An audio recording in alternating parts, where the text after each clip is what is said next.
Tu risques de tout perdre si tu ne fais pas ça maintenant. Je t'explique. Si tu n'équilibres pas ta vie pro et ta vie perso, tu vas tout perdre.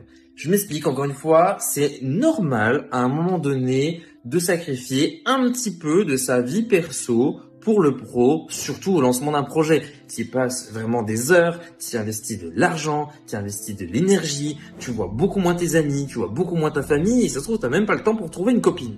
Donc, tu investis vraiment beaucoup. Mais au bout d'un moment, il faut savoir dire stop.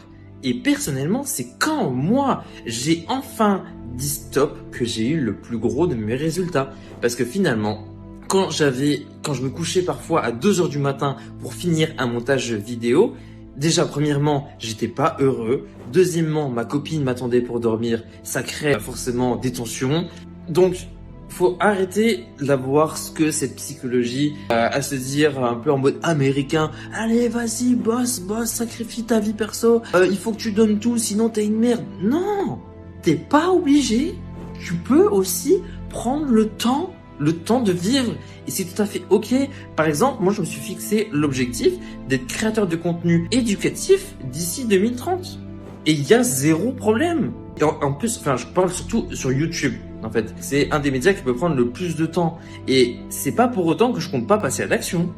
Mais c'est tout à fait ok pour moi de prendre soin de ma vie perso, de ma vie pro, et que au lieu, imaginons, de réussir en 3 ans, de réussir en 5 ans. Ok, je l'accepte. Mais je préfère être heureux pendant 5 ans que ne pas être heureux pendant 3 ans, ne voir personne, et en fait finir en burn-out et même pas profiter des avantages que j'aurai à ce moment-là. Donc il n'y a pas que le travail acharné qui existe, il y a aussi le besoin et l'envie de prendre son temps qui est là et qui est peut-être le contenu qui fait le moins parler de lui, parce que justement c'est le moins virulent, c'est un petit peu le gentil. Genre moi, on peut me voir justement comme quelqu'un de gentil, de calme, etc.